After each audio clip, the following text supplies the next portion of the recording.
আজ অনেকদিন পর কলেজে যাচ্ছি। কেমন যেন লাগছে, যেমনটা আমার কলেজ জীবনের প্রথম দিন লেগেছিল। আমি এবার ইন্টার দ্বিতীয় বর্ষের স্টুডেন্ট। দীর্ঘ 6 মাস পর কলেজে আসছি। কলেজের গেটের কাছে আসতেই দেখলাম সব হারামিরা বসে আড্ডা দিচ্ছে। 6 মাস আগে আমিও এই সময়টাতে ওদের সাথেই আড্ডা দিতাম। আমি দাঁড়িয়ে দাঁড়িয়ে এসব দেখছিলাম, ঠিক তখনই সিজানের চোখ পড়লো আমার দিকে। সিজান হচ্ছে আমার একমাত্র শালাবাবু, ওরফে আমার খুব কাছের বন্ধু। ওর নাকি একটা মামাতো বোন আছে, দেখতে নাকি একদম পরীর মতো। কথাটা যেদিন শুনেছি সেই দিন থেকেই সিজান আমার শালাবাবু। সিজান আঙুল দিয়ে ইশারায় বাকিদের দেখালো আমাকে। সাথে সাথে হারামিগুলো দৌড়ে এসে আমার সামনে আসলো।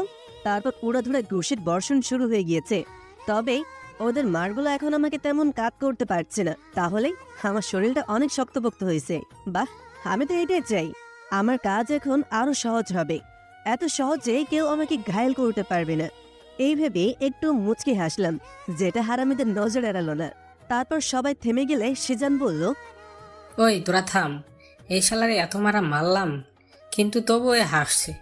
আমার মনে হয় কি জানিস, এই শালার মাথায় কোনো সমস্যা হয়েছিল, তাই এতদিন মনে হচ্ছে পাবনায় গেছিল।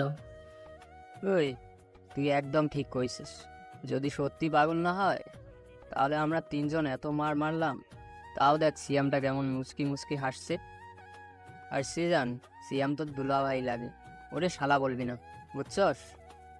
ওই এসব ছাড়, আগে ওর থেকে জেনে নে এতদিন কোথায় ছিল, আর এখন মার খেয়ে পাগলের মতো হাসছে কেন। শ্যাম শালা, তুই এতদিন কই ছিলি? 6 মাস হলো দেখা নাই। তোর বাসায় গিয়ে তোর কথা জিজ্ঞাসা করতে আন্টি বলল কি নাকি একটা কাজে গেছিস। এবার আমি বললাম, আম্মু ঠিকই বলেছে, একটা সিক্রেট কাজ ছিল, আর কাজটা খুব গুরুত্বপূর্ণ, তাই এত সময় লেগেছে। তা তোরা কেমন আছিস? সিজন, তোর বোনের কি খবর? তার তো এই কলেজে অ্যাডমিশন নেওয়ার কথা ছিল। আমার কথা সিজন বলল, আলহামদুলিল্লাহ, আমরা সবাই ভালো আছি। তুই ছিলি না তাই কিছুটা খারাপ লাগছে। আর আমার মামাতো বোন তুই চলে যাওয়ার সপ্তাহখানেক পরেই এই কলেজে আসছে, এখন এখানেই আমাদের সাথেই পড়ে। তারপর আমি কিছুটা চিন্তিত হয়ে বললাম, ওই, তোর বোনকে দেখে রাখিস তো, ওর কারোর সাথে আবার রিলেশন হয় নাই তো? যদি হয় তাহলে ওদের একটারও ছাড়বো না। তোর বোন শুধু আমার, আর তোদের ভাবি। শেষের কথাটা আবিরদের উদ্দেশ্যে বললাম। আরে ভাই, তুই এত চাপ নিস না, ভাবি এখনো তোরই আছে। ভাবির ধারে কাছে কোনো ছেলে ঘেঁচতে দেয়নি। আমাদের ভয়ে এখন কোনো ছেলে ভাবির 10 রাতের ভেতরে আসার সাহস করে না। সত্যি বলছিস? যদি ওর আশেপাশে কেউ আসে তার হাত পা ভেঙে দিবি। সেজান, তোর বোনডে বলিস পর্দা করে চলতে। আমি চাই আমার বউ পর্দা করুক, কোনো পরপুরুষ, এমনকি তুইও যেন ওকে দেখতে না পারিস। জান্নাত তো ছোট থেকেই পর্দা করে, তাই এই বিষয়ে নিশ্চিত থাক। আমার মামাতো বোন খুব ভালো মেয়ে, তাই তো ওরে আমার ভাবি বানাচ্ছি। ভালো না হলে কি তোরে দিতাম নাকি? এইটা একদম তুই ঠিক বলেছিস। আচ্ছা, আমার বউ কি আজ কলেজ এসেছে? ওরে একবার দেখব। শুধু তোর মুখে জানাতের কথা শুনেছি, তার সামনাসামনি দেখতে চাই। না, সে আসেনি। আর আজ সকাল থেকে খুব জ্বর, তাই আর আসতে পারেনি। আমার বাসায় আসার সময় দেখে আসলাম মা বসে বসে জ্বর পট্টি দিয়ে দিচ্ছে। কি বলছিস? তার খুব জ্বর আর তুই আমার এখন বলছিস? শালা, ইচ্ছে করছে তোরা গাছে সেটা ঝোলাই আর কয়টা রডের বাড়ি মারি। যা, দ্রুত বাইক নিয়ে আয়, আমি জানাতে দেখতে যাব। আমার কথায় আবির বলল, কিন্তু জান্নাত কি তোর সাথে দেখা করবে? সে তো পর্দা করে। এখন ভাবির কাছে তুই নিজেও একজন পরপুরুষ। একটু ভেবে দেখ, সেখানে গেলে কোনো কাজ হবে না। তার চেয়ে চল ক্লাসে যাই। চুপ কর, আমার জান্নাতের উপর সম্পূর্ণ বিশ্বাস আছে। আরে, মনের একটা টান আছে না, দেখবি সে ঠিকই আমার সাথে দেখা করবে। সেজান, চল আমার সাথে। আর আবির, তুই ক্লাসে যা। আমি এই বলে সেজানকে সাথে করে ওর বাইকে চলে আসলাম। তারপর বাইক নিয়ে চলে আসলাম সেজানদের বাসার সামনে। দরজার কাছে এসে কলিং বেল চাপার 2 মিনিট পর আন্টি এসে দরজা খুললেন।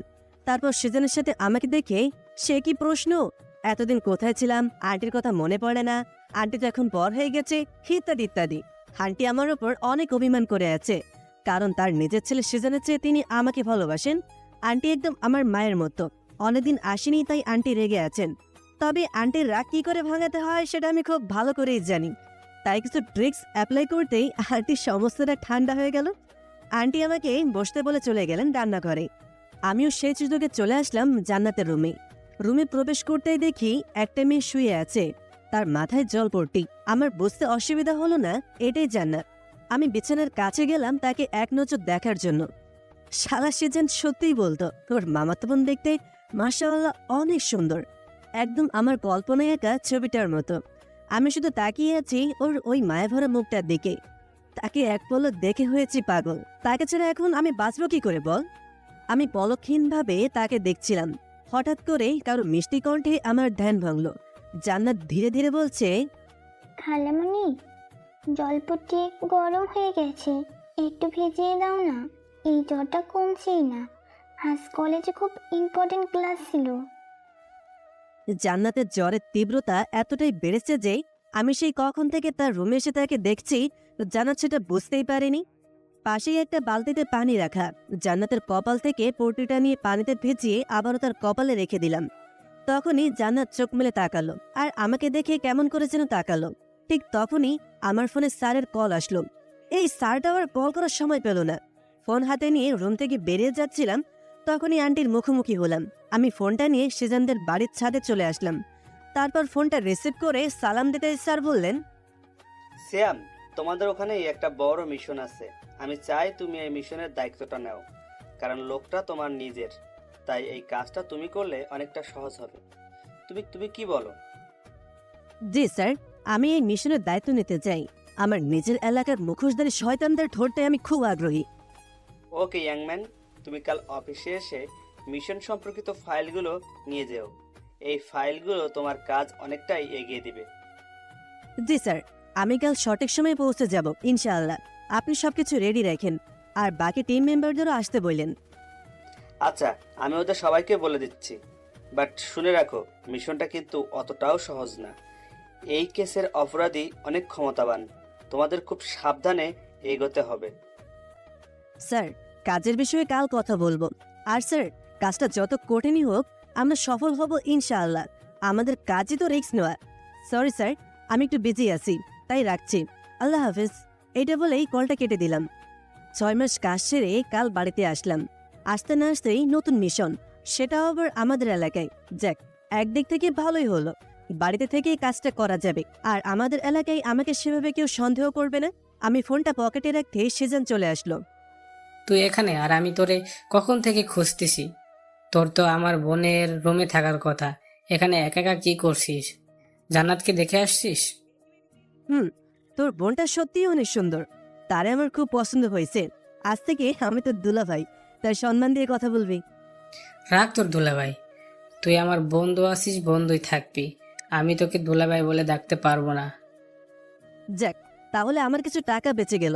ভেবেছিলাম তুই আমাকে দুলা ভাই বলে ডাকবি, তাহলে তোর প্রত্যেক মাসের এমবি খরচটা আমিই দিব। সেই টাকাটা আর দিতে হচ্ছে না। ওই সামনে থেকে সর, তোর বোনের সাথে আরেকবার দেখা করে আসি। হ্যাঁ যা, আগে ওরে পটা, তারপর ভেবে দেখবো তোরে দুলাভাই ডাকবো কি ডাকবো না। তার আগে তুই আমার শুধু ফ্রেন্ডই থাকবি। ওকে, যা। চ্যালেঞ্জ রিকোয়েস্ট পাঠিয়েছিস তো, অ্যাকসেপ্ট করে নিলাম। আল্লাহ চাইলে জান্নাতেরই আমি বিয়ে করব, এটাই কনফার্ম।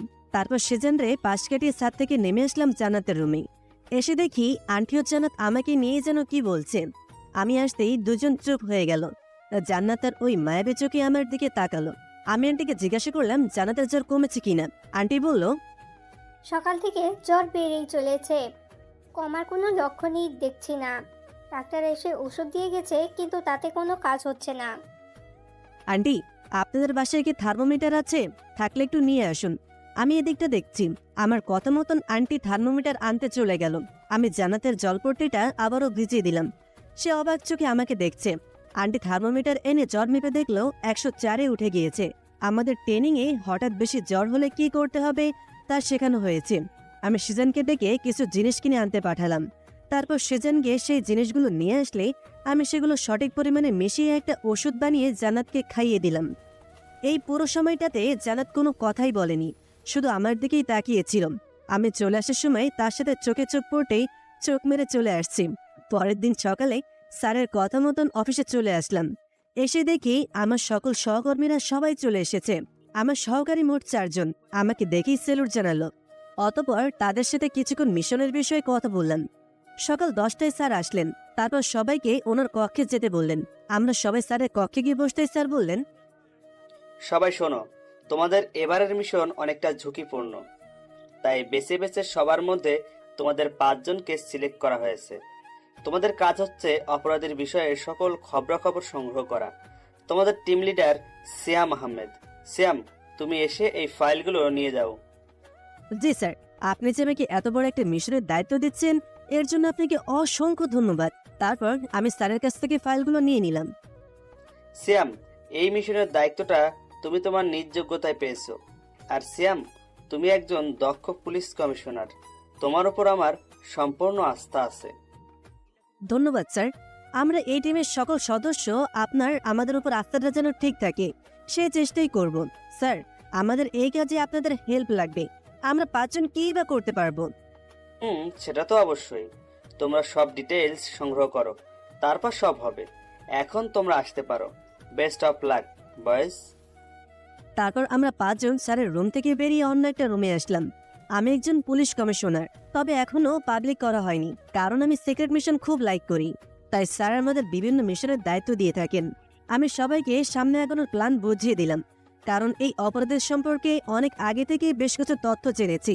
অপরাধের নাম হলো রাহাত সরকার। উনি এখানকার মেয়র এবং আমাদের কলেজের সভাপতি। আমি জানতাম সে অনেক অবৈধ কাজের সাথে জড়িত। আজ আমার ওপর রাহাত সরকারকে ধরার ভার পড়েছে। দুপুর 1টার সময় বাসায় ফিরতেই আম্মু বলল, এতক্ষণ কোথায় ছিলি? আমি বললাম, একটা জরুরি কাজ ছিল, তাই একটু বেরিয়েছি। আম্মু, খাবার দাও, খুব ক্ষুধা লাগছে। আম্মু বলল, আগে গোসল করে নামাজ পড়ে আয়, তারপর খেতে বস। আমি রুমে গিয়ে গোসল করে নিলাম। তারপর নামাজ পড়ে খেতে বসেছি। খাওয়ার মাঝেই ফোনটা বেজে উঠল। মোবাইল স্ক্রিনে তাকিয়ে দেখে সেজান। আল্লাহ, জান্নাতের কাল প্রচন্ড জ্বর ছিল, তার তো কোনো খবরই নেওয়া হয়নি। ওষুধে জ্বর কমেছে কিনা সেটাই তো জানা হয়নি। ফোনটা হাতে নিয়ে রুমে এসে সেজানকে কল দিলাম। আসসালামু আলাইকুম দুলে ভাই, কেমন আছেন? কাল যে চলে গেলেন, পরে তো আমার বোনের খোঁজটাও নিলেন না। আরে, এ যে দেখে শয়তানের মুখে নেক নাম।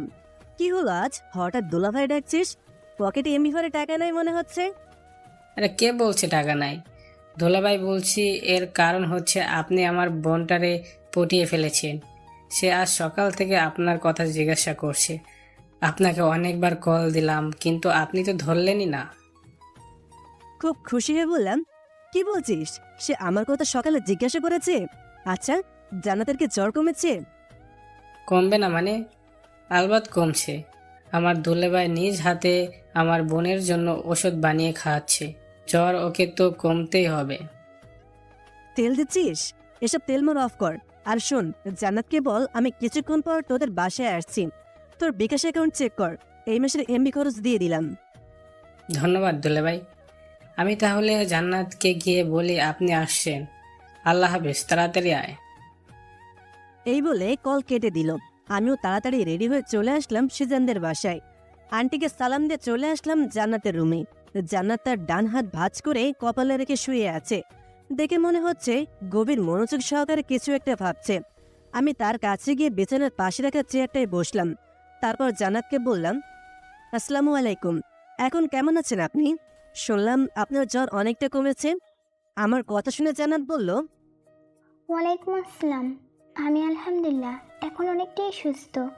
আপনাকে অনেক ধন্যবাদ। ডক্টর যে ওষুধগুলো দিয়েছিল তাতে কোনো কাজ হয়নি। তারপর আপনি যে ওষুধগুলি দিলেন সেটা খাওয়ার কিছুক্ষণ পরে জ্বর অনেকটাই কমে গেছে। আচ্ছা, সিজান ভাইয়া বলল আপনি বাণিজ্য বিভাগে পড়াশোনা করেন, তাহলে এমন ওষুধ বানানো কিভাবে শিখলেন? এই কাজের বিষয়ে আমাকে ট্রেনিং দেওয়া হয়েছে, আর এতে ধন্যবাদ দেওয়ার কিছুই নেই। এটা তো আমার কর্তব্য ছিল। তারপর আমি জান্নাতকে জিজ্ঞাসা করলাম, আচ্ছা, আপনি কোন বিভাগে পড়াশোনা করছেন? আমি আপনার ক্লাসমেট, আপনার সাথে বাণিজ্য বিভাগে অ্যাকাউন্টিং নিয়ে পড়ছি। আমার অ্যাকাউন্টিং পড়তে খুব ভালো লাগে। জান্নাতের কথায় আমি একটু মুচকি হেসে মনে মনে বললাম, বাহ, আমার হবু বউটা দেখি আমার মতোই অ্যাকাউন্টিং পছন্দ করে। একেই তো বলে সেম মাইন্ড লেভেলে। ইনশাল্লাহ জান্নাতকে পেলে আমার জীবন সুখেই কাটবে, মনে মনে বললাম। ও, তাহলে তো ভালোই হলো। অ্যাকাউন্টিংয়ে আমি অনেকটাই দুর্বল, আপনার কাছ থেকে কিছুটা হেল্প নেওয়া যাবে? এই, আমার সাথে একদম মিথ্যা বলবেন না। যারা মিথ্যা বলে আমি তাদের অপছন্দ করি। আমি জানি আপনি অ্যাকাউন্টিংয়ে এখনকার কলেজের সবার থেকে বেস্ট। সরি, আমি আর মিথ্যা বলবো না। আচ্ছা, আপনি বললেন আপনি নাকি মিথ্যাবাদীকে অপছন্দ করেন, তাহলে কি আমি এটাই ধরে নিব আপনি আমাকে পছন্দ করতে চান? জান্নাত আমার কথায় মাথা নিচু করে মুচকে হাসল। তার ওই হাসির ঝলক তীরের মতন এসে আমার মনে কড়া নাড়ল। তার মানে জান্নাত আমাকে সত্যিই পছন্দ করে। উফ, খুশিতেই আমার মনটা নাচানাচে শুরু করে দিছে। তারপর জান্নাতের সাথে কিছুক্ষণ কথা বলেই বাসায় ফিরে রাহাত সরকারের ফাইলগুলো দেখতে লাগলাম। রাহাত সরকার একজন বড় মাপের খেলোয়াড়। গোটা ঢাকা শহরের ড্রাগস রাহাত সরকারের একার হাতে সাপ্লাই করে। তার নামে 2টো ধর্ষণ মামলা, 6টা মার্ডার, ড্রাগস সাপ্লাই সহ আমাদের কলেজ থেকে বিভিন্ন সময় নিখোঁজ হওয়া 7 জন ছাত্রী ইন্ডিয়া পাচারের মামলা রয়েছে। এইসব কেসের ডিটেলস স্যারের দেওয়া ফাইলে আছে।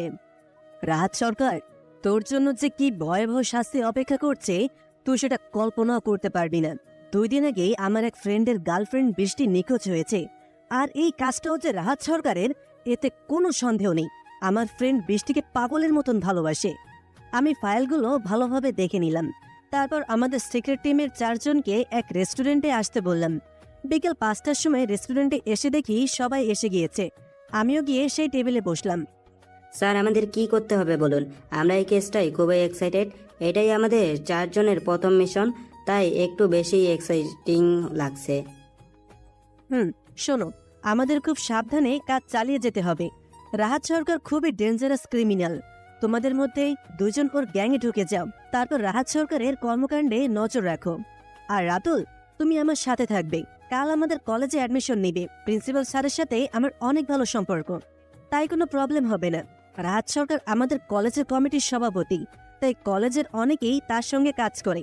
আর বাকি একজন অপরাধের বায়োগ্রাফি সংগ্রহ করো। এই কাজটা আমি দ্রুত শেষ করতে চাই। মিশনটা শেষে আমি আর সিক্রেট মিশনে যাব না। এখানকার পুলিশ কমিশনার হয়ে প্রকাশ্যে অপরাধীদের পাকড়াও করব। ইয়েস স্যার, আমি কাল সময় মতো কলেজে গিয়ে আপনার সাথে দেখা করব। মুনাফ আর আরিয়ান, তোমরা রাহাত সরকারের গ্যাংয়ে ঢুকে খোঁজ নাও। রনি, তুমি রাহাত সরকারের বায়োগ্রাফি সংগ্রহ করবে। রাতুলের কথায় সবাই সম্মতি জানালো। রাতুল ওদের 3 জনের সিনিয়র অফিসার। তারপর আমাদের সবাইকে বাসায় যেতে বললে আমিও বাসায় ফিরলাম। মিশনটা কমপ্লিট করেই ভাবছি জান্নাতকে বিয়ে করে নিব। তাকে দেখার পর থেকে সে সবসময় আমার মনের মধ্যে ঘুরঘুর করে। সবার স্বপ্ন লাভ ম্যারেজ, আর আমার স্বপ্ন সবার বিপরীত। তার মানে বোঝাচ্ছি ম্যারেজ লাভ। লাভ ম্যারেজে পাপ হলো, ম্যারেজ লাভে হয় না। তাই আমার এই বিপরীত সিদ্ধান্ত। পরের দিন সকালে কলেজে গিয়ে বন্ধুদের সাথে আড্ডা দিচ্ছি। কিছুক্ষণ পর দেখেই রাতুল আমাদের দিকেই এগিয়ে আসছে। রাতুল আসলে আমি তাকে আমার সব বন্ধুদের সাথে পরিচয় করিয়ে দিলাম। ওদের বলছি রাতুল আমার ফ্রেন্ড। রাতুল আজ থেকে আমাদের সাথে এই কলেজেই পড়বে। আমার কথা শুনে সেজান বলল, আজ থেকে রাতুল আমাদের সবার বন্ধু। আর হ্যাঁ, আমরা সবাই এখন থেকে ওকে তুই করে বলবো। আর রাতুল, তোকেও আমাদের সবাইকে তুই করে বলতে হবে। হ্যাঁ, আমি রাজি আছি। আজ থেকে আমরা সবাই ফ্রেন্ড। আচ্ছা, আগে আমি প্রিন্সিপাল স্যারের কাছে সব কাগজপত্র জমা দিয়ে আসি, তারপর তোদের সাথে কথা হবে। ওকে, দাঁড়া, আগে এটা বল, তোর কি কোনো ছোট বোন আছে? মামাতো, খালাতো, চাচাতো, ফুফাতো, যেই হোক, মানিয়ে নেব। বল না আগে, আছে কেউ? আরে এদের মধ্যে সবাই আছে, তোর যেটা লাগে নিয়ে নিস। তোরে ওদের সাথে সেটিং করে দিবনে। সিয়াম, চল প্রিন্সিপালের রুমে। হ্যাঁ চল। এই বলেই দুজনে প্রিন্সিপাল স্যারের রুমে গিয়ে রাতুলের সমস্ত কাগজপত্র জমা দিয়ে ক্যাম্পাসে চলে আসলাম। এখানে আসার আগেই আমি রাতুলকে বলে দিয়েছি আমাকে যেন তুই করেই বলে, কারণ রাতুল আমার বন্ধু পরিচয়ে এখানে এসেছে, তাই কেউ যেন সন্দেহ করতে না পারে সেজন্য। ক্যাম্পাসে সব বন্ধুরা বসে আড্ডা দিচ্ছি, এমন সময় একটা বোরকা পরা মেয়ে এসে আমাদের সামনে দাঁড়ালো। তারপর সে ধীরে ধীরে আমার দিকেই এগিয়ে আসছে। কিন্তু মেয়েটা কে হতে পারে? হ্যাঁ, এই মেয়েটাই জান্নাত হতে পারে। আমার জান্নাতও তো পর্দা করে। আসসালামু আলাইকুম ভাইয়া, একটু এদিকে আসবেন প্লিজ, আপনার সাথে কিছু কথা বলার ছিল। জান্নাত কথাগুলো আমাকে উদ্দেশ্য করেই বলল। আরে ভাইয়া বলো কেন, কষ্ট লাগে তো। আমি তাকে বললাম, হ্যাঁ কি বলবেন বলুন। এই বলে বন্ধুদের থেকে কিছুটা দূরে সরে আসলাম। একটা বকাটে আমাকে প্রায় অনেক দিন থেকে বিরক্তি করছে। সেদিন সিজান ভাইয়াকে বলেছিলাম সিলেটের বিষয়ে। ভাইয়া সিলেটের বিষয়ে অনেক কিছুই জানে। ভাইয়া ছেলেটাকে নিষেধ করেছিল যাতে সে আর আমাকে বিরক্ত না করে, কিন্তু তারপরে সে শুনেনি। আজ আমার শরীর পর্যন্ত স্পর্শ করতে আসছিল। প্লিজ, যদি আপনি একটু দেখতেন। কথাটা শুনেই আমি মুচকি হেসে জান্নাতকে বললাম, আচ্ছা আপনি এখন ক্লাসে যান, আমি ওরা দেখে নিব, আর আপনাকে বিরক্ত করবে না। ধন্যবাদ ভাইয়া, আমি এখন আসি, ক্লাস শুরু হয়ে যাবে। ভালো থাকবেন, আল্লাহ হাফিজ। এই বলে জান্নাত চলে যেতেই আমি রাগী লোক নিয়ে হারামিদের সামনে এসে দাঁড়ালাম। ওরা আমাকে এভাবে দেখে কিছুটা ঘাবড়ে গেল। তারপর সেজান বলল, কি হয়েছে দুলাভাই? তুই ওভাবে রেগে আমাদেরকে কেন দেখছিস? জানিস আমার মন বলছে খুব তাড়াতাড়ি অনেকগুলো মার খেতে যাচ্ছি। সেজানের কথাটা শেষ হতেই শালার কলার চেপে ধরে দিলাম কয়েকটা উত্তম মধ্যম। বাকিরা সব ভয়ে শেষ। রাতুল ওদের দিকে সন্দেহের চোখে তাকাচ্ছে। আমাদের পুলিশের একটা বদ অভ্যাস, ঠিক মতো না জেনে যে কাউকে সন্দেহের লিস্টে রাখি। সেজানরে প্রায় অনেকক্ষণ মারা পথ ছেড়ে দিলাম। সেজান ছাড়া পেয়ে করুণ সুরে বলল, ওরে তোরা কেউ আমারে ধর, শালায় মেরে আমার সারা শরীর ব্যথা করে দিচ্ছে। ওই আমি তোর কোনো পাকা ধানের মই দিছি যার জন্য এভাবে মারলি? সেজানের কথায় রাগ মিশ্রিত কণ্ঠে বললাম, শালা তোর আমি বলেছি জান্নাতটা দেখে রাখবি, ওর আশেপাশে যেন কোনো ছেলে ঘেসতে না পারে। তুই তো জান্নাতের ভাই, তাই তো? তুই থাকতে কোনো বখাটে আমার জান্নাতে স্পর্শ করে সাহস পাই কিভাবে? শেষের কথাটা অনেক জোরে বলে ফেললাম। কি বলছিস? কোন হারামির বাচ্চা জান্নাতকে স্পর্শ করার সাহস দেখায়? আমি তো এই বিষয়ে কিছুই জানি না। তোরা জানতে হবে না, তুই শুধু বল জান্নাতে কোন কুত্তাটা বিরক্ত করতো, বাকিটা আমি রাতুল দেখে নিব। কি? ওই ছেলেটা আবারও? আমাদের কলেজের সভাপতির বকাটে ছেলে। ওরে তো আমি...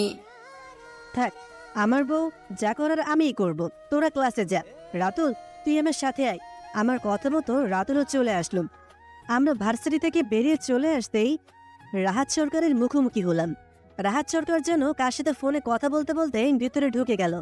আমি শুধু এতটুকু শুনতে পেলাম 25 তারিখে কিছু একটা হতে যাচ্ছে। তারপর রাতুলকে বললাম, বাকি টিম মেম্বারদের তোমার এখানে আসতে বলো, জরুরি মিটিং আছে। জি স্যার। স্যার, এইমাত্র একটা লোক ফোনে কথা বলতে বলতে কলেজে ঢুকে গেল।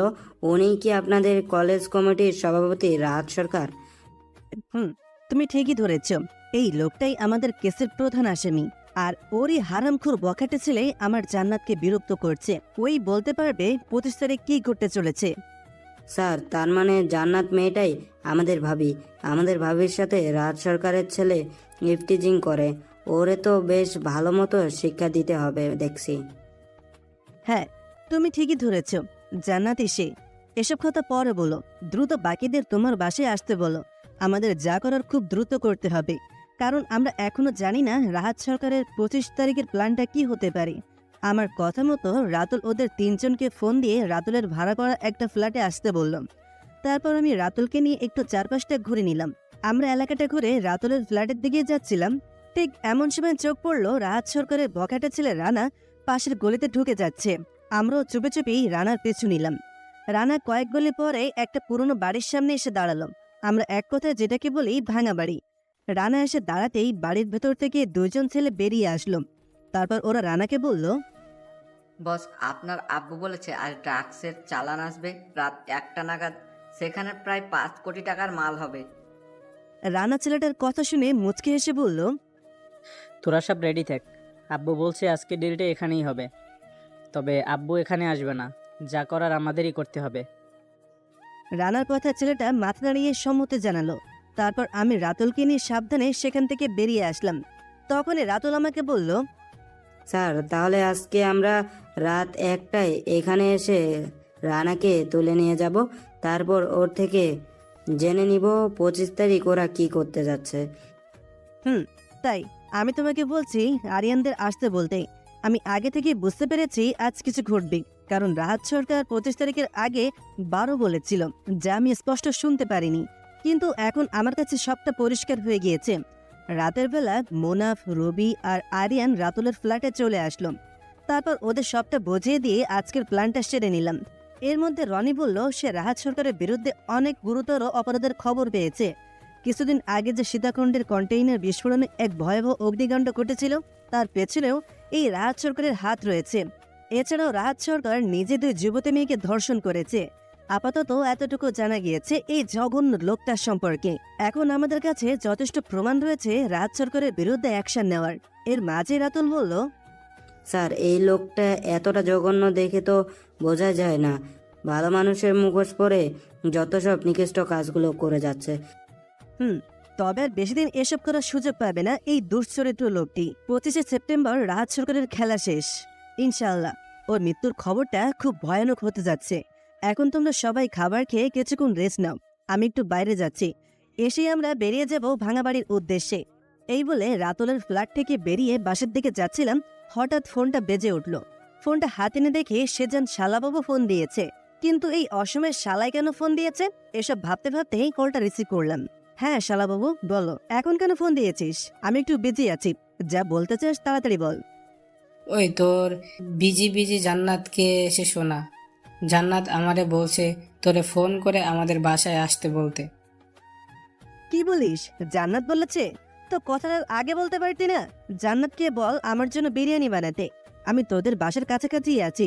উফ, কতদিনের ইচ্ছা আমার বউয়ের হাতে রান্না করে বিরিয়ানি খাবো। পারবো না, তোর বউরে বল তোর জন্য বিরিয়ানি রান্না করতে। তোদের মাঝে আবার আমাকে কেন টানছিস? দাঁড়া, জান্নাতকে আগে বিয়েটা করে নি, তারপরে তোরে মজা বোঝাবো। ফোন ডাক আর নিচে এসে দরজা খোল। আমি কথাটা বলতে সাথে সাথে শালা দরজা খুলে দিয়ে বলল, আমি জানতাম জান্নাতের নাম শুনলে তুই অবশ্যই আসবি। তার আগে থেকে এখানে দাঁড়িয়ে দাঁড়িয়ে তোর সাথে কথা বলছিলাম। ওই সামনে থেকে সর, আমার বউ কই তার একটু দেখে আসি। এই বলে সিজানকে ধাক্কা মেরে সরিয়ে ভেতরে প্রবেশ করলাম। আর এসে দেখে জান্নাত ডাইনিং এ খাবার এনে রাখছে। ভালো করে তাকাতেই দেখি বিরিয়ানি।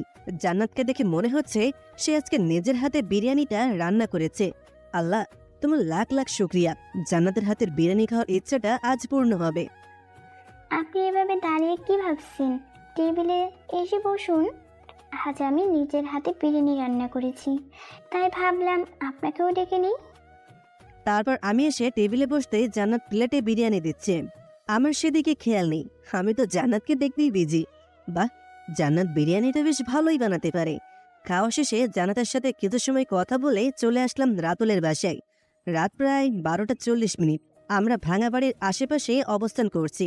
রানা ও তার সঙ্গী সাথীরা বসে মদ খাচ্ছে। রাত ঠিক 1টা বাজে একটা কালো প্রাইভেট কার এসে থামলো। গাড়িটা থামতেই রানা ও তার ছেলেপেলেরা বসা থেকে উঠে দাঁড়ালো। তারপর গাড়ি থেকে দুজন লোক নেমে রানাদের কাছেই আসছিল। আচমকাই ওদের উপর গুলিবর্ষণ শুরু করলাম। ওরা কিছু বোঝে ওঠার আগেই আমাদের গুলি খেয়ে একজন নিহত হলো। বাকিদের রাতুল হাত কড়া পরিয়ে গাড়িতে উঠালো। আমি এখানে আসার আগে স্যারকে বলে কিছু ফোর্সের ব্যবস্থা করে রেখেছিলাম, তাই কাজটা অনেক ইজি হয়েছে। রানাদের একটা গোপন সেলে রাখা হবে, ওর থেকে জানতে পারবো রাহাত সরকারের জঘন্যতম পরিকল্পনার বিষয়ে। রাতুল বলল, স্যার রানাকে তো ধরে ফেললাম, আমাদের প্রথম মিশন সাকসেস হলো। চলুন এবার বাসায় ফিরি, খুব ঘুম পাচ্ছে আজ। তোমরা খুব ভালো কাজ করেছো। এভাবে চলতে থাকলে আমাদের মিশনটা খুব সহজেই শেষ করতে পারবো। এখন তোমরা যার যার বাসায় গিয়ে রেস্ট নাও।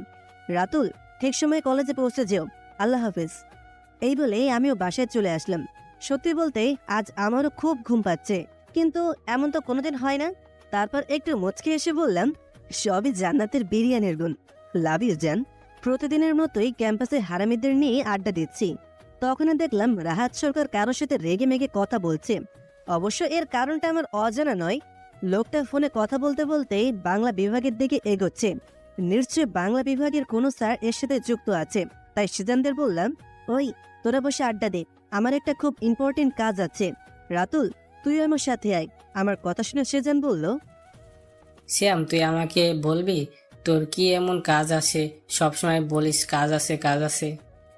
আচ্ছা, তুই আমার একমাত্র শালা, আর তুই যখন বলছিস কিছুদিন অপেক্ষা কর, তো সব প্রশ্নের উত্তর দিয়ে দিব ইনশাল্লাহ। এবার সেদিন কিছু বলতে যাবে তার আগে আমি রাতুলকে নিয়ে রাহাত সরকারের পিছু নিলাম। তারপর এসে যা দেখলাম আমার জন্য বিশ্বাসই হচ্ছে না। আমাদের শ্রদ্ধেয় বাংলা স্যার রাহাত সরকারের হয়েই কাজ করে। যেই স্যারকে এতটা ভালোবাসি, সেই স্যার কিনা রাহাত সরকারের মতন জঘন্য লোকের সাথে মিশে আছে, ভাবতেও অবাক লাগে। রাতে রনি ফোন করে বলল রাহাত সরকারের 25 তারিখে জঘন্য কাজের একটা প্ল্যান রয়েছে।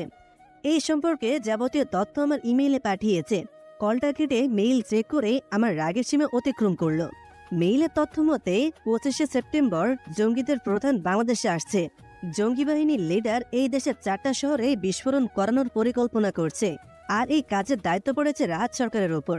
আর তার থেকেও নিকৃষ্ট মতলব এটেছে আমাদের কলেজে লাস্ট নিখোঁজ হওয়া 3 জন মেয়েকে ভোগের সামগ্রী হিসেবে প্রস্তুত করে রেখেছে রাহাত সরকার। তাদের মধ্যে আমার বন্ধুর গার্লফ্রেন্ড বৃষ্টিও আছে। এবার আমার মেজাজটা অনেক বিগড়ে গেল। সাথে সাথে রাতুলকে ফোন দিয়ে সবটা বুঝিয়ে বললাম। ওকে বললাম বাকিদের সবসময় প্রস্তুত থাকতে বলো, আর রানার থেকে জেনে নাও ওদের লোকসংখ্যা কত হতে পারে। তাছাড়া তাদের কাছে কোন ধরনের অস্ত্র আছে সব বের করো। আমি এ বিষয়ে স্যারকে জানাচ্ছি। এই বলে কলটা কেটে আবার স্যারের নাম্বার ডায়াল করলাম। হ্যাঁ শ্যাম, তোমাদের কাজ কত দূর? আমি চাই তোমরা মিশনটা একটু দ্রুত শেষ করো। যে কোনো সাহায্য লাগলে আমাকে বলতে পারো, যতটুকু সম্ভব হেল্প করার ট্রাই করব। স্যার, কাজ প্রায় শেষের দিকে, এখন শুধু 25 সেপ্টেম্বরের অপেক্ষা। তারপর স্যারকে রাহাত সরকারের প্ল্যান সম্পর্কে সবটা খুলে বললাম। স্যার সবটা শুনে খুব উত্তেজিত হয়ে বললেন, কি বলছো রাহাত? সরকারের জঙ্গিদের সাথেও যোগাযোগ রয়েছে? শোনো, জঙ্গি লিডার যেন কোনোভাবেই বেঁচে ফিরতে না পারে। যা হবে আমি সামলে নিব, একটাকেও বাঁচতে দিও না। এরা দেশের শত্রু, আর দেশদ্রোহীদের শাস্তি একটাই, মৃত্যুদণ্ড। ধন্যবাদ স্যার, আমিও এমনটাই চাইছিলাম। আপনি কিছু স্পেশাল ফোর্সের ব্যবস্থা করুন, আমি আপনাকে বললেই তাদেরকে এখানে পাঠিয়ে দিবেন। আচ্ছা, আমি ওপর থেকে কিছু স্পেশাল অফিসার আনার ব্যবস্থা করছি তোমাদের জন্য। শুভকামনা রইল। এখন রাখছি, আল্লাহ হাফেজ। জি স্যার, আল্লাহ হাফিজ। স্যারের সাথে কথা বলা শেষ করে কম্পিউটারের সামনে এসে বসলাম। তারপর জঙ্গি লিডার জিসানের সম্পর্কে কিছুক্ষণ ঘাটাঘাটি করে অনেক কিছুই জানতে পারলাম। জিসানের জন্য বাংলাদেশি, ছোট থেকেই বিভিন্ন অপরাধের সাথে জড়িয়ে পড়ে জিসান। তারপরে নিজের একটা গ্যাং তৈরি করে নেয়, ধীরে ধীরে হয়ে ওঠে জঙ্গি বাহিনীর লিডার। জিসান এখন তার দলবল নিয়ে যুক্তরাষ্ট্রে অবস্থান করছে। আমেরিকার কিছু দাগি আসামিদের সাথে হাত মিলিয়ে বাংলাদেশের বিরাট ক্ষতি করার পরিকল্পনা করছে। কিন্তু এবার আর বাংলাদেশে এসে যুক্তরাষ্ট্রে ফিরতে পারবি না তুই জিসান। তোর মতন দেশদ্রোহীকে আমি নিজ হাতে সযত্নে উপরে পাঠাবো ইনশাআল্লাহ। মাথাটা কেমন যেন ব্যথা করছে, তাই কম্পিউটার অফ করে ঘুমানোর চেষ্টা করছি। এমন সময় অচেনা নাম্বার থেকে কল আসলো। আমি যেহেতু পুলিশ কমিশনার, সেহেতু কলটা রিসিভ করে নিলাম। হয়তো কোনো অফিসার কল দিয়ে থাকবে, কিন্তু আমার ধারণা সম্পূর্ণই ভুল ছিল। ওপাশ থেকে জান্নাতের মিষ্টি কণ্ঠ ভেসে আসলো। জান্নাত এত রাতে নিচ থেকে ফোন করেছে, তাতে আমি খুব অবাক হলাম। আসসালামু আলাইকুম। সরি এত রাতে বিরক্ত করার জন্য। আজ কেমন যেন আপনার সাথে কথা বলতে খুব ইচ্ছে করছিল, তাই। ওয়ালাইকুম আসসালাম। আর হ্যাঁ, আমি একটুও বিরক্ত হইনি, কিন্তু জানেন আমার এখনো বিশ্বাস হচ্ছে না আপনি আমাকে ফোন করেছেন। আচ্ছা, আজ হঠাৎ আমার সাথে কথা বলতে কেন ইচ্ছে হলো জানতে পারি? কেন জানি না, কথা বলতে খুব ইচ্ছে করছিল, কিন্তু কেন এমন হচ্ছে বলুন তো। আমি সবটাই জানি। শিরজান ভাইয়া আপনার কথা সব বলেছে।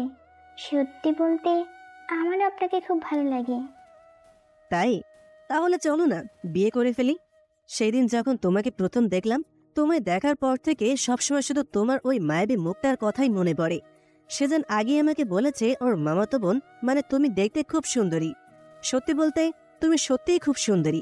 জান্নাত লজ্জায় চুপ করে আছে। তারপর জান্নাতের সাথে আরো কিছুক্ষণ কথা বলে ঘুমিয়ে গেলাম। এ কি, জান্নাত মুচকি হেসে আমার মুখের কাছে এগিয়ে আসছে। আমার কেমন যেন আনইজি লাগছে। জান্নাত তার হাত দিয়ে আমার মাথা টেনে তুলে তার খুব কাছে নিয়ে আসলো। আমার নজর তার গোলাপের ঠোঁটের দিকে। যে যার ঠোঁট এক হতে যাবে তখনই ঘুমটা ভেঙে গেল। ও শিট, তাহলে আমি স্বপ্ন দেখছিলাম। উঠে ফ্রেশ হয়ে বেরিয়ে পড়লাম সিক্রেট সেলের উদ্দেশ্যে, যেখানে রানাদের আটকে রাখা হয়েছে। প্রায় 15 মিনিট পর সেখানে পৌঁছে দেখি রাতুল রানাকে মেরে তার থেকে জিসানের বিষয়ে জানার চেষ্টা করছে। রানা খুব জেদি, জিসানের বিষয়ে কোনো তথ্যই দিচ্ছে না। আমাকে আসতে দেখে রাতুল আমার কাছে এসে বলল, স্যার, রানা কিছুই বলছে না। কারেন্টের হিট দিলাম তবুও হচ্ছে না। এবার নাইকো টেস্ট করা ছাড়া আর কোনো উপায় দেখছি না। তাহলে আর দেরি না করে এক্ষুনি রনিকে আসতে বলো। রনি একজন খুব ভালো ডাক্তার, আর ওকে আমি দেখেছি আমার জান্নাতকে বিরক্ত করতে।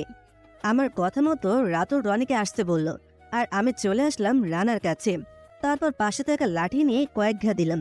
লোক বলে বাঘে ছিল 18 ঘা আর পুলিশে ছিল 36।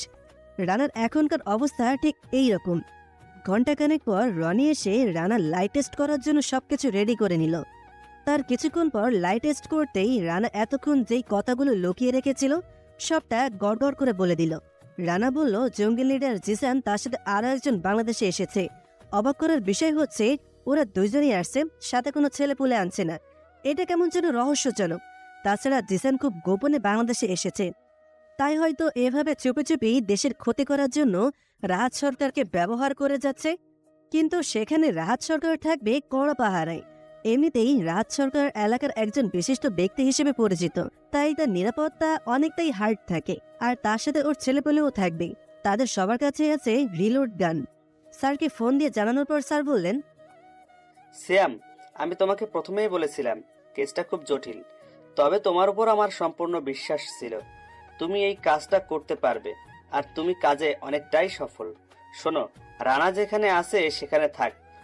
ওর পেট থেকে আরও অপরাধের তথ্য বের করা যাবে। বারবার বলছি, খুব সাবধানে কাজ করবে। জঙ্গি লিডার জিসান কিন্তু খুব ডেঞ্জারাস ক্রিমিনাল। জি স্যার, আমি জিসানের সম্বন্ধে কিছু সময় খোঁজ খবর করি, তারপরে জানতে পারি ওর এই জঘন্য প্ল্যানের বিষয়। আপনি শুধু আমাদের সাপোর্ট দিবেন স্যার, ইনশাআল্লাহ। তাহলে মিশনটা খুব দ্রুতই শেষ করতে পারবো। আমার সাপোর্ট সর্বদাই পাবে। শুধু এমন কিছু করো না যেটা ঘটলে আমার কিছুই করার থাকবে না। স্যার, আমি এমন কিছু করব না যার জন্য এমনটা হতে পারে। আপনি এই ব্যাপারে নিশ্চিত থাকুন। স্যার, এখন কলেজ টাইম হয়ে গিয়েছে, রাখছি। আল্লাহ হাফেজ। স্যারের সাথে কথা বলে রাতুলকে নিয়ে চলে আসলাম কলেজে। সকালে কিছুই খাওয়া হয়নি, তাই ক্ষুধা পেয়েছে। রাতুল আর আমি ক্যান্টিনে বসে খাবার খাচ্ছি, এমন সময় লক্ষ্য করলাম একটা মেয়ে আমাদের দিকে তাকিয়ে আছে। বোরকার সাথে হিজাব পরা, শুধু চোখটাই দেখা যাচ্ছে। আমি তার চোখে চোখ রেখে চোখ মারলাম। মেয়েটি লজ্জায় অন্যদিকে তাকালো। এই মেয়েটি আর কেউই না, আমার ক্রাশ জান্নাত। খাওয়া শেষে মেসেজ আসলো, জান্নাত বলেছে তাকে নিয়ে ঘুরতে যেতে। আজ নাকি তার ক্লাস করতে ভালো লাগছে না। আমি এখন কি করি? আজ পর্যন্ত কখনো কোনো মেয়েকে নিয়ে ঘুরতে যাইনি, তাই কেমন যেন লজ্জা লজ্জা লাগছে। আমার এমন বিহেভ দেখে রাতুল বলল, স্যার, আপনাকে দেখে কেমন যেন চিন্তিত মনে হচ্ছে। আপনি কি এই মিশনের বিষয়ে চিন্তিত? না রাতুল, এটা আমার পার্সোনাল। আচ্ছা, তুমি একটু এই দিকটাই খেয়াল রেখো। আমি আজ ক্লাসে যাব না। ওকে স্যার, আপনি যান। আমি তাহলে ক্লাসে যাচ্ছি। কোনো প্রয়োজন হলে আপনাকে জানাবো। যাও। এই বলে ক্যান্টিন থেকে বেরিয়ে চলে আসলাম। জান্নাত আমার পেছন পেছন চলে আসলো। আমরা কলেজ থেকে বেরিয়ে দুইজন পাশাপাশি হেঁটে চলেছি। আমার খুব লজ্জা লাগছে। এই প্রথম কোনো মেয়ের সাথে এতটা ক্লোজ হয়েছি। কলেজ থেকে কিছুটা দূরে একটা সুন্দর পার্ক আছে। আমি আর জান্নাত পার্কে এসে পুকুর পাড়ে থাকা একটা বেঞ্চে বসলাম। আমাদের মধ্যকার দূরত্ব প্রায় 2 হাত। এই শুনছেন, এভাবে একা একা কি ভাবছেন? আমি কি এখানে কিছু সময় নীরবতা পালন করতে আসছি? না, তা হবে কেন? আমরা তো আসছি। আরে তাই তো, আমরা কেন আসছি এখানে? আপনি তো মেসেজ করে আসতে বললেন, তাহলে আপনিই বলেন কেন আসছি। আমার এমন কথায় জান্নাত অনেকটাই রেগে গিয়ে বলল, এবার কিন্তু মার খাবেন। আপনি জানেন না আমরা এখানে কেন আসছি? আর কি সে প্রথম থেকে আপনি আপনি করছেন? তুমি করে বলতে পারেন না? ওই দিন রাতে তো ঠিকই তুমি করে বলছিলে, তাহলে এখন কেন আপনি আপনি করছেন? আমি ভেবেছিলাম জান্নাত খুব শান্ত স্বভাবের, কিন্তু আমার ধারণাটা পুরো ভুল দেখছি। এই, তুমি এত রেগে যাচ্ছ কেন? আমি একটু মজা করছিলাম। এই জান্নাত, তোর হেজাবটা একটু খুলো না। এই, আপনি হিজাব খুলতে কেন বলছেন? কিস করার ইচ্ছা থাকলে এইখানে এক্ষুনি পাথর চাপা দিয়ে রাখুন। বিয়ের আগে আমাকে একদম টাচ করতে আসবেন না। জান্নাত, তুমি কি আমাকে এমনই ভাবো? আমি তো শুধু তোমার ওই মুখটা প্রাণ ভরে দেখতে চেয়েছিলাম। থাক, বিয়ের পরই দেখে নিব। জান্নাত আমার কথাটা শুনেই তার মুখ থেকে হেজাব ছড়িয়ে নিল। আমি দু চোখ ভরে তাকে দেখছি। হঠাৎ ফোনের শব্দে আমার ঘোর কাটল। রাতুল কেন এই সময় ফোন দিচ্ছে? ওর তো এখন ক্লাসে থাকার কথা। আমি কলটা রিসিভ করতে রাতুল যা বলল, স্যার, আপনি কোথায়? তাড়াতাড়ি কলেজে আসেন। কিছু ছেলে মিলে 2জন ছেলেকে মেরেছে।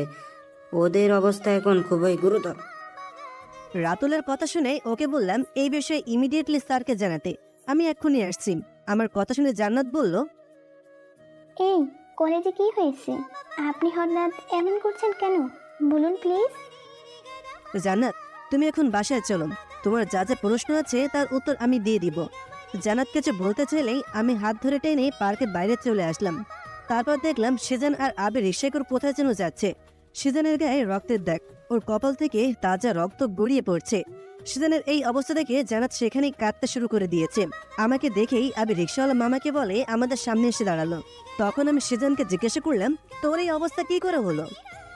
শ্যাম, কলেজে আমি, সোহান, আবির আর মোনাফ ক্লাসে যাচ্ছিলাম। এমন সময় রাহাত সরকারের কিছু গার্ড এসে আমাদের উপর হামলা করে। সোহান আর মুনাফকে প্রায় আধামারা করে ফেলেছে। ওদের কিছুক্ষণ আগে হসপিটালে নেওয়া হয়েছে। কি বলছিস? রাজ সরকারের গার্ড শুধু শুধু তোদের মারতে আসছিল? তোরা কি ওদের কোনো ক্ষতি করতে চাইছিলে নাকি? আরে না, আমরা আবার রাহাত সরকারের কি ক্ষতি করব? ওর তো কোনো মেয়ে নেই যে তার সাথে লাইন মারবো। ওরা বলেছে আমরা নাকি রানাকে কিডন্যাপ করেছি। রানা জান্নাতকে বিরক্ত করতো, তাই এসে আমাদের মারছে। আচ্ছা, তুই তাড়াতাড়ি হসপিটালে যা, তোর কপাল তো অনেকটাই কেটে গিয়েছে। তারপর জান্নাতকে বললাম, জান্নাত তুমি কি এখন বাসায় যাবা নাকি ওদের সাথে হসপিটালে যাবা? তখন জান্নাত বলল হসপিটালে যাবে। একটা রিক্সা ডেকে জান্নাতকে সুজানদের সাথে হসপিটালে পাঠিয়ে দিলাম। আর আমি চলে আসলাম কলেজে। এসে দেখি পুরো কলেজে নীরবতা বিরাজ করছে। ক্যাম্পাসের ঠিক মাঝখানে রাজ সরকার টেবিলের উপর পা রেখে আরামসে সিগারেট টানছে। রাতুল এক সাইডে চুপচাপ দাঁড়িয়ে সেখানকার পরিস্থিতির উপর নজর রাখছে।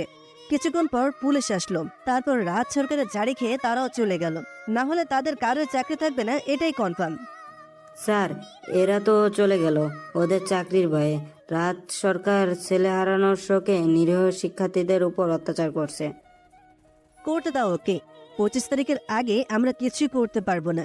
এখন কিছু করতে গেলে জঙ্গি লিডার জিসান আমাদের ধরাছোঁয়ার বাইরে চলে যাবে। আমার বন্ধুদের এভাবে মারার পর রাজ সরকার খুব তাড়াতাড়ি পেতে চলেছে। তারপর আমরা বাইক নিয়ে চলে আসলাম আগারগাঁও হসপিটালে। এসে দেখি জান্নাত কেবিনের বাইরে রাখা চেয়ারে বসে কি যেন ভাবছে। তার থেকে কয়েক চেয়ার দূরত্ব বজায় রেখে আবির বসে ফোন চাপছে। রাতুল চলে গেল আবিরের কাছে। আমি জান্নাতের পাশের চেয়ারটা এসে বসলাম। জান্নাত এদিকে ফিরে আমাকে দেখতেই বলল, এই শ্যাম, বলো না, আমি এইখানে আসার কিছুদিন আগে কোথায় গিয়েছিলে?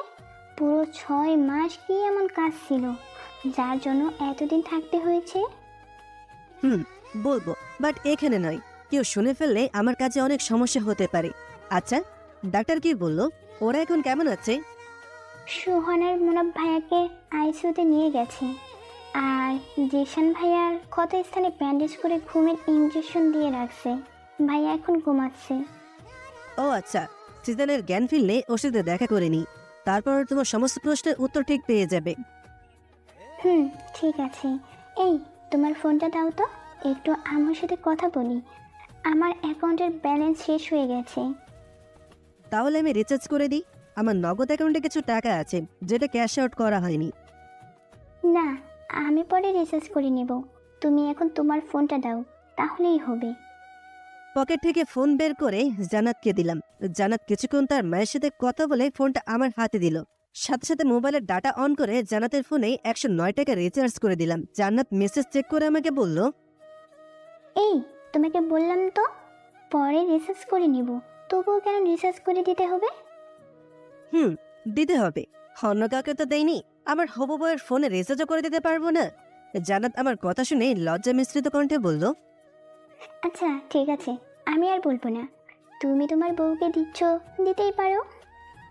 এই তো এবার ঠিক আছে। আমরা কথা বলছিলাম, এর মাঝেই ডক্টর এসে বলল সেজান আর মুনাফ এখন বিপদমুক্ত। সেজানের জ্ঞান ফিরেছে। কিছুক্ষণ পর সেজানের আব্বু আম্মু আর মুনাফের আব্বু আম্মু আসলে তাদের সাথে কথা বলে সেজানকে নিয়ে ওদের বাসায় ফিরলাম। আন্টি সেজানের কপালে ব্যান্ডেজ দেখে সে যে কি কান্না। আন্টিকে বুঝিয়ে জান্নাতের সাথে তার রুমে আসলাম। জান্নাত দরজাটা ভেতর থেকে লাগিয়ে দিল। তারপর ওয়াশরুম থেকে বোরকাটা খুলে রেখে আমার পাশে কিছুটা দূরত্ব বজায় রেখে বসলো। তারপর আমাকে বলল, এখন কেউ কিছু শুনতে পারবে না। এবার বলো, তুমি এতদিন কোথায় ছিলে? আর সেদিন তোমাকে কোন পুলিশ অফিসার ফোন করেছিল, কিন্তু কেন?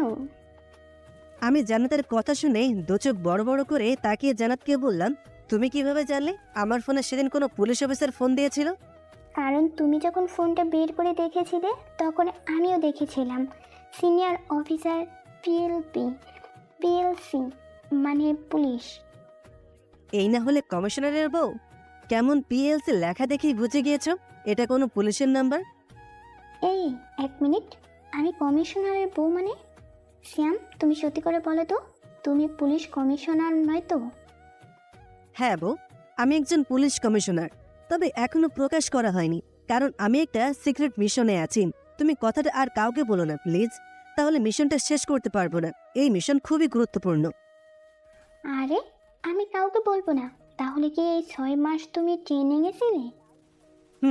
তুমি ঠিকই বলেছ। আমি এসএসসি পরীক্ষা পরেই ট্রেনিংয়ে চলে যাই। সেই ট্রেনিংয়ের জন্যই আমি 6 মাস পর কলেজে অ্যাডমিশন নিই। তারপর কিছু মিশনে খুব সহজে সাকসেস পাই। তাই আজ আমি পুলিশ কমিশনার পদ পেয়েছি। আর সেদিন আমাকে যে কল দিয়েছিল তিনি হলেন আমার সিনিয়র স্যার। তাহলে আগে কেন বলনি তুমি যে পুলিশ কমিশনার? এটা কি সিজান ভাইয়া জানে? না, আসলে তোমাকেই বললাম, আমার এই মিশনটা সাকসেস হলেই এখানের কমিশনারের দায়িত্ব আমাকে দেওয়া হবে। আর তার আগে আর কাউকেই বলবা না, কথা দাও? তোমার মিশন শেষ হওয়ার আগে আমি এই বিষয়ে কাউকে বলবো না। মিশনটা শেষ হলে আমাকে বিয়ে করবা কিন্তু। জান্নাত কথাটা বলে লজ্জায় নিচে তাকালো। তাই? আচ্ছা, আমার কোনো সমস্যা নেই।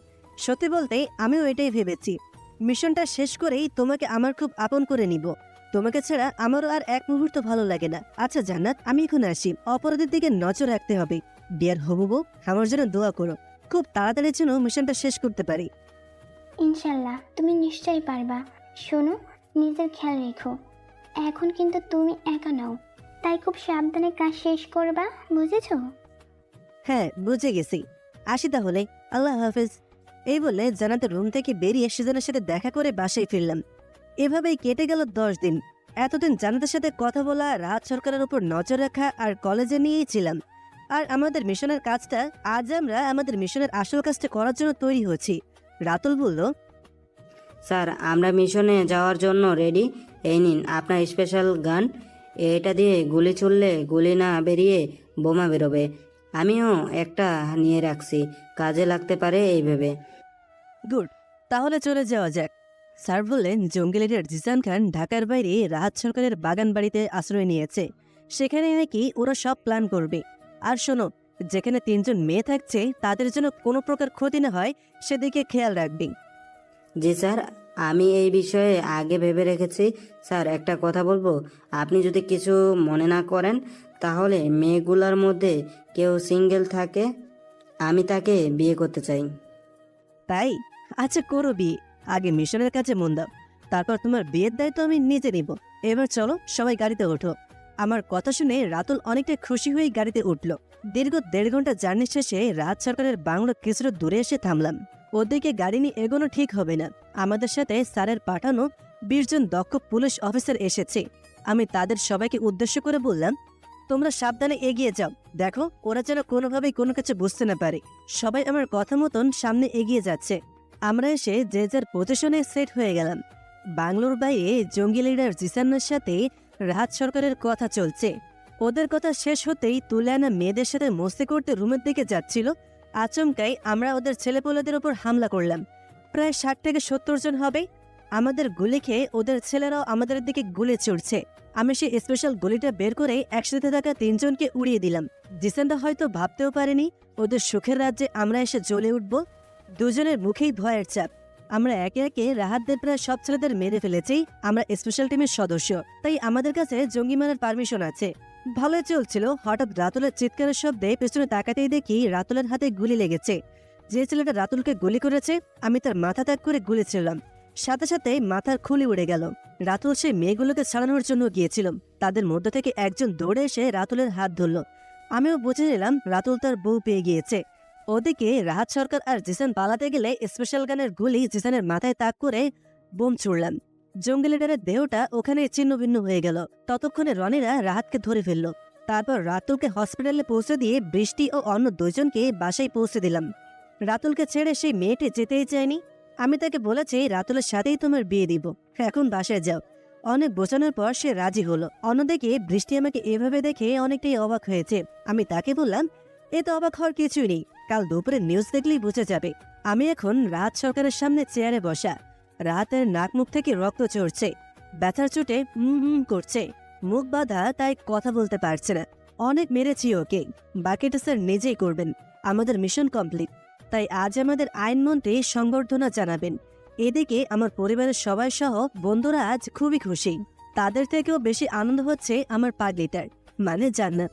কারণ সে খুব তাড়াতাড়ি আমার বউ হতে পারবে, সেই জন্য। আমি, জান্নাত, আম্মু, আব্বু, আন্টি, সিজান সবাই সহ বন্ধুরা সংবর্ধনা অনুষ্ঠানে যাচ্ছি। জান্নাতের ইচ্ছেতেই আমরা দুজনে বাইকে যাচ্ছি আর বাকিরা গাড়িতে। কিছুক্ষণ পর আমরা আমাদের গন্তব্যে এসে পৌঁছলাম। তারপর সবাইকে চেয়ারে বসিয়ে আমি আমার টিম মেম্বারদের কাছে চলে আসলাম। তোমরা কেমন আছো? আর রাতুল, তোমার হাতের কি অবস্থা? ও হ্যাঁ, তুমি কবে বিয়ে করবা বলো? আমার কথা শুনে সবাই বলল ভালো আছে। তারপর রাতুল বলল, স্যার আমার হাতের অবস্থা আলহামদুলিল্লাহ ভালোই। স্যার আমার না ওই মেয়েটারে অনেক পছন্দ হয়েছে। রাতুলকে থামিয়ে দিয়ে আমি বললাম, আমি জানি মেয়েটারও তোমাকে পছন্দ হয়েছে। আগে আমার আর জান্নাতের বিয়েটা হয়ে যাক, তারপর তোমারটাও দেখব। আমার কথায় রাতুল খুব খুশি হয়েছে। ভালোভাবেই অনুষ্ঠান শেষ হলো। এখন আমাদের এলাকার পুলিশ কমিশনারের দায়িত্ব আমি পেয়েছি। আইনমন্ত্রী নিজে হাতে আমাকে ক্যাপ আর ব্যাচ পরিয়ে দিয়েছেন। 5 দিন পর আজ আমার বিয়ে। শালা সিজান সকাল থেকে ফোন করছে, জান্নাত নাকি আমার সাথে দেখা করতে চাচ্ছে। কিন্তু আপনারা বলেন, বিয়ের দিন বউয়ের সাথে কিভাবে দেখা করতে চাই? কেউ তো আমাকে একাই ছাড়ছে না। বাসর রাতেই আপনি আমার কাছে আসবেন না, আপনি খুব পচা। একটু দেখা করতে চেয়েছিলাম আর আপনি। এই বউ, রাগ করো না। বিয়ের দিন আমি কিভাবে দেখা করব বলো? শালা আবিরও তো আমাকে এক মুহূর্তের জন্য একা থাকতে দেয়নি। প্লিজ বউ, রাগ করো না। সরেন, আমি ঘুমাবো।